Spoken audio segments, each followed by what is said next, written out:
Well, howdy y'all. Welcome back to Once Upon a Time in Texas, episode number 78. I'm your host, Michael Mitchell. A couple of random things kind of going on. So obviously I'm back in the saddle again, doing my podcast, working at it hard every day. I have started attending city council meetings just to get a little more involved in my community and be a good contributing member, I reckon. Not that I wasn't doing enough, but I figured, you know what?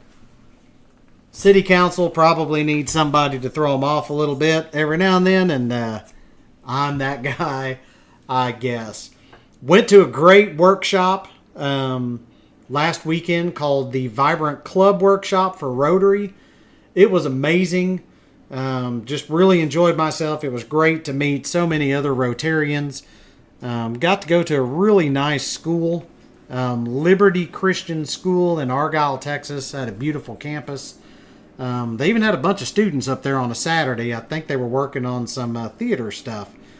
But it was pretty dang cool. I got a lot out of it, and just really had a good time. Got to hang out with a fellow Rotarian and friend by the name of Jean Hall, who's the executive director for Big Brothers Big Sisters here in Wichita Falls, and so got to know her a lot better. We've been friends for quite some time, but just got to know her a little better. And then we had two Rotarians that joined us on the car ride down. We took my truck, we call it Truck Norris. We took Truck Norris down there, and they're from the North Rotary Club here in town, and so some pretty cool people.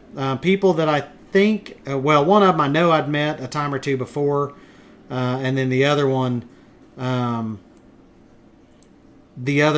is new, but I knew of her family. And so it was pretty cool. It was a great time. Of course, the wife and kids are back in school. This is their first full week. And everybody's worn out, but we're excited. Troop 1 starts meeting again tonight. So if you're here in Wichita Falls, by the time you hear this podcast, we will have already met. But if you've got a young person interested in joining Boy Scouts, reach out. Let me know. I can help hook them up with the Cub Scout pack, a boys or girls Boy Scout troop, even a venture crew. We are doing that recruitment stuff very soon. So anyway, I often wonder about the largest ranches in Texas, and of course places like the 4-6 Ranch, the Waggoner Ranch, and the King Ranch are really part of the history. And they're all pretty much top of the list. But what's the largest ranch in the world? And what does the XIT Ranch have to do with our Texas state capital? That's what we're going to get into this week.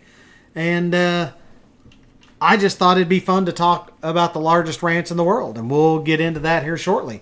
Before we jump into this, of course, as always, I want to thank our sponsors, me and Victory Home Loans.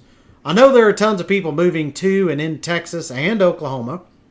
I'm licensed in both, and I know a lot of y'all do too.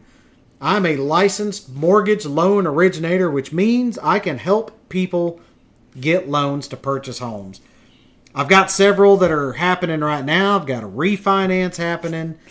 I'm working with a younger couple that actually trains horses to possibly buy a property in my county where I grew up. Super cool people, and I'm working really hard to get it done. There's no promises, but I'm sure trying hard to make that happen for them. So anyway, if you know anybody moving to Texas or Oklahoma, send them over my way. Send them to themichaelmitchell.com. That's THE michaelmitchell.com. Let me help them out. Remember, when you work with me, I sell dreams, not mortgages. All right, so where did this week's idea come from? Well, I saw a meme the other day about the XIT Ranch being 3 million acres at its largest, and then there was a picture of Australia that said, "That's cute," and then a photo with an outline of a ranch in southern Australia at Anna Creek Station, and it showed that it covered 9,142 square miles, which is the equivalent of 5,851,000 total acres. And I thought, well, that is cute. Kind of makes a lot of ranches in Texas pale in comparison. But there's some real cowboys down there in Oz, in Australia. And we're going to talk about them just a little bit. We're going to talk about this giant ranch, and then we're going to jump into the XIT Ranch, which was pretty much one of the largest ranches ever, or was the largest ranch ever in Texas. So I did a little digging on the Anna Creek Station. So stations are kind of what they call ranches, I guess, in Australia and New Zealand. If you've never seen the movie Quigley Down Under, it does a really good job of just portraying the enormity of Australia. Because Tom Selleck's in the back of the wagon and he says, when do we get onto Karsten's land? And one of the guys responds, hell, we've been on his land for the last 3 days. And that's about right. So, did a little digging on Anna Creek Station. And here's just a quick glimpse at what I could find. So the property was originally established in 1863, but moved to its current location in 1872. It was originally used for sheep, but due to losses from dingo attacks, so wild dogs, they switched to cattle, which aren't as susceptible to dingoes. The land occupying the extent of the Anna Creek Station pastoral lease, is what they call it, was gazetted as a locality by the government of South Australia on April 26, 2013 with the name Anna Creek. So this property's been out there since 1872, but 140-ish years later, the government finally said, well, we're going to go ahead and name it an official locality. And we shall name it Anna Creek. Why did it take them so long? I don't know. Maybe it wasn't a big deal. So despite its enormous size, in 2007, Anna Creek Station was carrying only 1,500 head of cattle. Imagine this. 1,500 head spread out over almost 6 million acres. However, this is pretty much a large desert area, kind of, for the most part, from what I can tell. And so, really, they need a lot of land to be able to carry an amount of cattle. But the reason they were down so far was due to the early 2000s drought. In 2008, the station was owned by S. Kidman and Company Limited. There were 8 full-time staff, only 8 full-time staff to cover 5.8 million acres. And they were destocking all their cattle, so that means they were getting rid of them. Then, following the floods in 2010, conditions improved. They had water again, and the station restocked. It had 10,000 head of cattle by May of 2011, and their estimation is they are capable of carrying up to 16,500 head of cattle during a good season, and they do raise Santa Gertrudis cattle as they are very suitable for hot, dry climates. There is a main homestead at Anna Creek and an outstation at a place they call The Peak. Although the homesteads are very isolated, they have satellite telecommunications, including TV and internet, thank heavens. The Coober Pedy Udnadada one-day mail run delivers mail twice a week and can bring a small amount of freight. The Peak ruins, including those of a former telegraph station, cemetery, mine site, and lime kilns at the outstation, are listed on the South Australia Heritage Register, and the Strangways Springs telegraph station ruins on the station are also listed on the Heritage Register. So once there was a huge workforce of stockmen at Anna Creek who mustered the cattle on horseback. Today they use light aircraft for spotting animals, which are then rounded up by stockmen riding motorcycles, requiring a much, much smaller workforce. And I remember seeing something as a kid, how kids out on this huge ranch would call in by like ham radio. And that's how they would learn. They would get instruction from school. And I remember thinking, oh, that would be so cool. That was like the 1980s equivalent of remote learning. And After doing remote learning as a teacher during COVID, it sucks.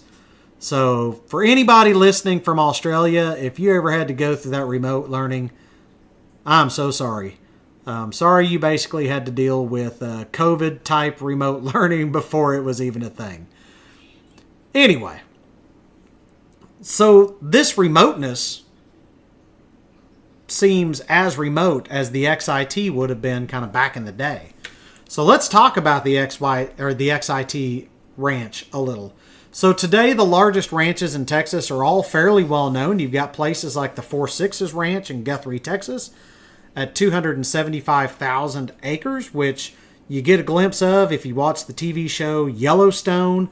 They've got some dealings with the 4 and in real life, Taylor Sheridan, the writer and producer of the TV show Yellowstone, is actually one of the partnership of owners in the 4 Ranch. Next, we have the Longfellow Ranch out near Fort Stockton at a measly 350,000 acres. The Brewster Ranch in West Texas in Brewster County, kind of near Alpine and Marathon, at 420,000 acres. Then you have the O'Connor Family Ranch in Victoria, Texas, so South Texas, at 500,000 acres. The Waggoner Ranch, which is just west of me, about 50 miles, in Vernon, Texas, at 535,000 acres. The Briscoe Ranch near Uvalde, I believe, although details were a little sketchy, at 640,000 acres. And then finally, the King Ranch in Kingsville, Texas. Yes, King Ranch, as in the King Ranch pickup by Ford, of which I have one. I have a King Ranch F-250, and I'm very proud of it. I love my truck. And the King Ranch runs, to this day, about 825,000 acres. So a quick Google search led me to the XITranch.com website. Well, isn't that nice? And pretty unique.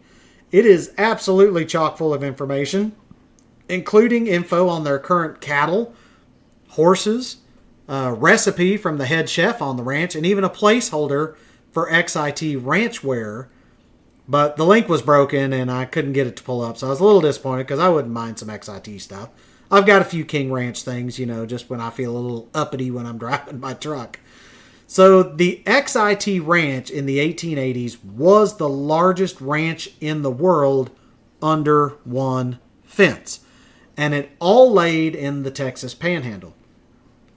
It's 3 million acres, sprawled from the old Yellow House headquarters near what is now Lubbock, Texas, northward to the Oklahoma Panhandle, in kind of an irregular strip which was roughly, for the most part, 30 miles wide.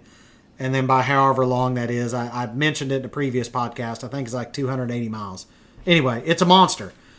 It covered portions of 10 counties, including Dallam, Hartley, Oldham, Deaf Smith, Parmer, Castro, Bailey, Lamb, Cochran, and Hockley, which has apparently helped perpetuate the misbelief of the ranch brand XIT, standing for 10 in Texas. The brand actually has nothing to do with the number of counties it covered. In fact, it was really originated to thwart rustlers because the XIT was hard to make, really. You kind of used a running branding iron, but then once it was on a cow, it was hard for rustlers to make it into something else. So that's where XIT comes from. Yeah, who knew, right? So XIT history has a triangle of superlatives per their website. The XIT range was the largest in the world under a fence.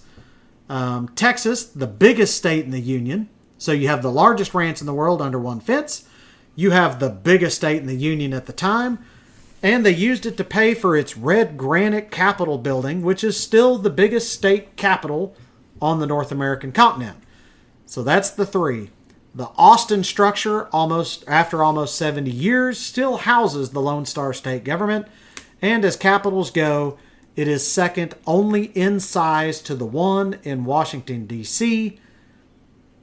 And in one respect, it is even bigger than the U.S. Capitol, because as I've said in previous podcasts, And what a lot of Texas are super proud of, our dome stands 7 feet taller than the U.S. Capitol in Washington, D.C.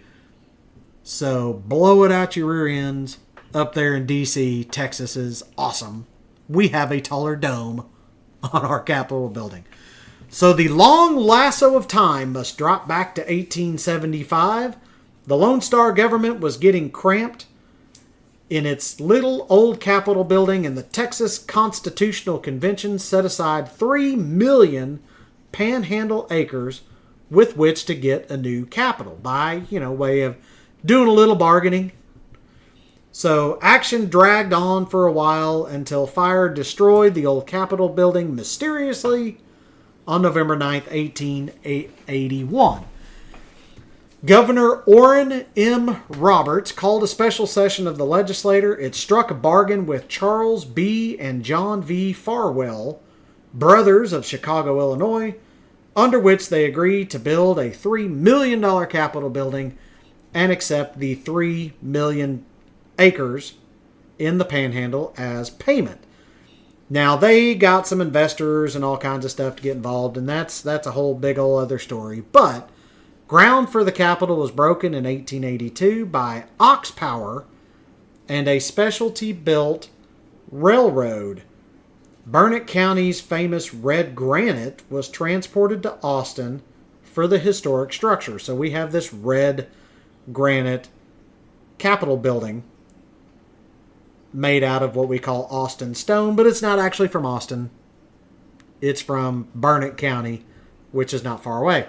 The Farwells borrowed money in England to develop the ranch, and on this fact was hung the one-time myth that the ranch belonged to Englishmen. Not true. The debt was owed to Englishmen, and it was liquidated in 1909. In 1885, the first cattle, long of leg and horn, rolled onto the XIT. Thousands of hooves drummed along the trail, and the Longhorns were pushed onto the number 1 Division headquarters at Buffalo Springs, 32 miles north of Dalhart, Texas, now easily acceptable by a modern highway, which I drove not long ago. Once the ranch ran about 150,000 head of cattle. Now keep in mind, we were just talking about the Anna Creek Station in Australia. 5.8 million acres. They have a carrying capacity of about 16,500 head. If you ever go into the Panhandle of Texas, you kind of go, holy crap, there's not much here. But at one time, the XIT Ranch did run 150,000 head on 3 million acres. That's a whole lot more than Australia. But, it is what it is. And remember, range and land management is not what it was then, what it is now. And so I'm sure the folks in Australia have done a lot of research on that. So the corrals, foreman's residence, and bunkhouse had just been built at the Springs and still stand, the oldest structures in Dallam County. So A.B. Blocker, a South Texas trail driver, and B.H. Barbecue Campbell were the first general managers of the ranch, who once ordered a carload of brown cigarette papers, squatted on their boot heels, and in the corral dust at Buffalo Springs figured out a brand that could be run with the straight iron and the rustlers could not successfully burn over. Blocker actually ran the first XIT right then and there in the dirt of the corral dust in Buffalo Springs. Rustlers never really could entirely circumvent Blocker and Campbell, but they did learn to make the XIT into a star cross. If the T was crossed and crooked, they would turn it into like a big cross that kind of looked like the Star of David, and I'd read about that before. So for more than 4 decades, the ranch has been slowly selling into smaller ranges and farms until at this time there remains about 2% of the original acreage, which is still nothing to sneeze at. 2% of 3 million acres is still a lot. So That's the original acreage that's still intact. So these holdings are in charge of the Capital Freehold Land Trust, with Texas headquarters at Farwell and the general headquarters in Chicago, where heirs of the original first owners are still in the saddle and running that part of the ranch, which I think is still pretty dang cool. So roaming and living in the Southwest and many parts of the world are old cowpokes who once pounded leather and smelled six-gun smoke on the XIT. It is to honor these men and their families that the annual XIT reunion is held.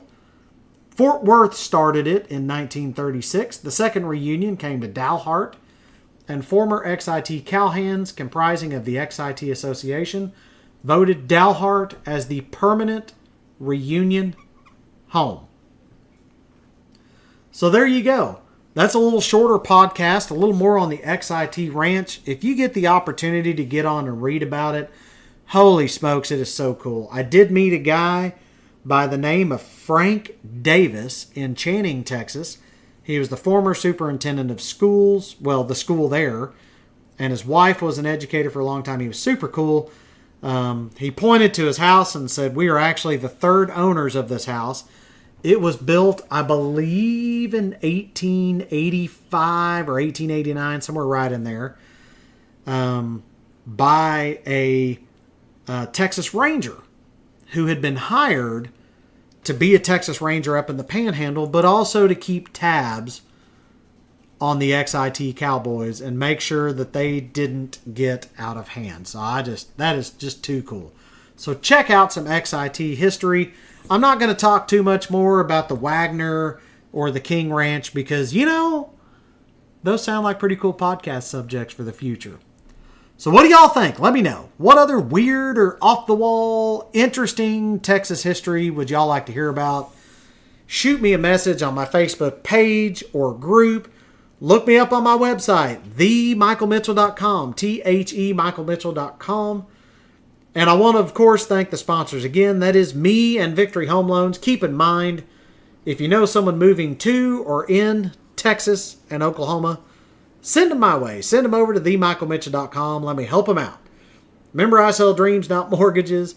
I love making people laugh and smile and help people get into homes of their own. It is a passion, and I love doing what I do.